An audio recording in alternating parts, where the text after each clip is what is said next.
Hello students, कैसे हैं आप। First of all good evening to everyone. नए वीडियो लेक्चर के साथ एक बार फिर आपका स्वागत है। और आज के वीडियो लेक्चर में आप सीखने वाले हैं स्पेशल यूज ऑफ इट। आज मैं आपको इट और दिस का अंतर भी बताने वाला हूं। दिस जो है वो डेमोस्ट्रेटिव प्रोनाउन होता है, संकेतवाचक सर्वनाम, जिसका प्रयोग हम संकेत के लिए करते हैं। दिस का मतलब होता है यह है। जिस तरह से यह एक पेन है, दिस इज ए पेन। यह एक किताब है, दिस इज ए बुक। यानी कि किसी ऐसी वस्तु के लिए जो हमारे पास है, ज़्यादा दूर नहीं है, उसके लिए दिस मीन्स यह होता है। और दिस का प्रयोग डेमोस्ट्रेटिव प्रोनाउन के रूप में पास की वस्तु के लिए करते हैं। लेकिन इट का प्रयोग दिस से भिन्न है। इट का मतलब यह भी होता है, और इट जो है वो एक पर्सनल प्रोनाउन है, थर्ड पर्सन का पर्सनल प्रोनाउन है। और इट का प्रयोग किन कंडीशन में करते हैं, क्योंकि इट का प्रयोग जो है बहुत ज़्यादा इंपॉर्टेंट है सामान्य बोलचाल में भी, और स्पोकन इंग्लिश में भी, और स्कूल कोर्स में भी। इट का प्रयोग मौसम, साल, महीना, दिन, समय बताने के लिए किया जाता है, या किसी जिरंड या इन्फिनिटिव वाले वाक्य में भी इट का प्रयोग किया जाता है। और एक कंडीशन ऐसी आती है कि जब किसी बात पर जोर देने के लिए इट का प्रयोग किया जाता है। जिस तरह से मौसम का सेंटेंस देख लेते हैं। आज सर्दी है, इट इज कोल्ड टुडे। कल गर्मी थी, इट वाज हॉट यस्टरडे। बारिश हो रही है, इट इज रेनिंग। हवा चल रही है, इट इज ब्लोइंग। इसी तरह से किसी व्यक्ति के बारे में बताने के लिए भी, जिस तरह से सोहन है, इट इज सोहन। टॉम है, इट इज टॉम। टोनी था, इट वॉज टोनी।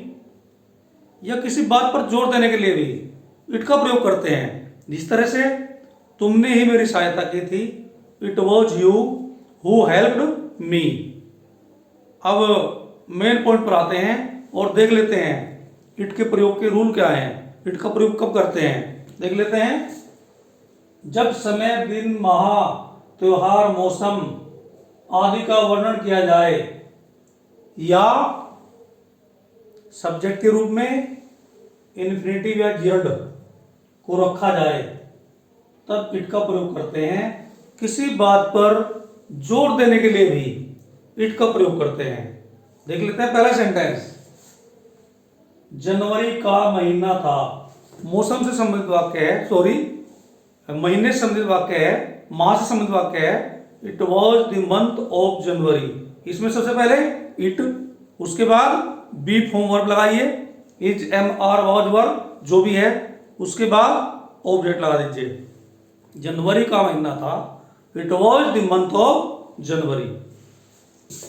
आज बहुत सर्दी है। मौसम से संबंधित वाक्य में भी, मौसम से रिलेटेड वाक्य में भी इट का प्रयोग करते हैं।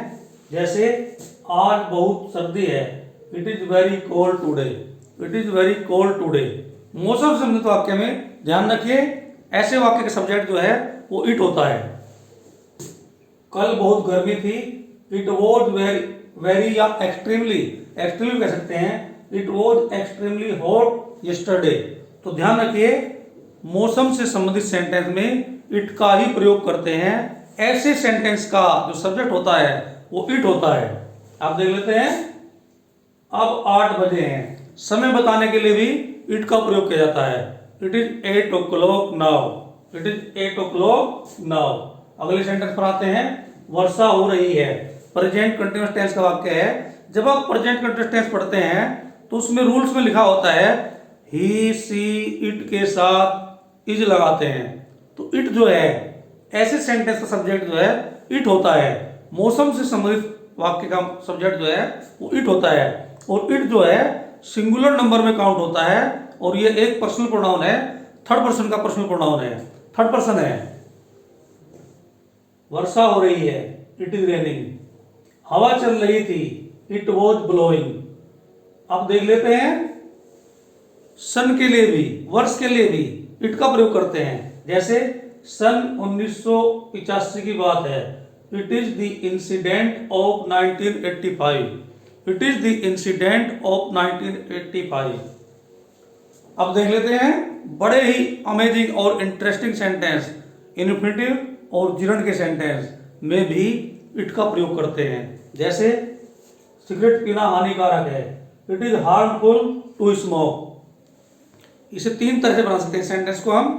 यहां हमने इट का प्रयोग करके इन्फिनिटिव वाले वाक्य को इट के प्रयोग से बनाया है। टू स्मोक इसमें इन्फिनिटिव है, क्योंकि वर्ब की फर्स्ट फॉर्म से पहले टू लगाने से इन्फिनिटिव बनता है, और इन्फिनिटिव वाक्य में आता है ना, ने, नी।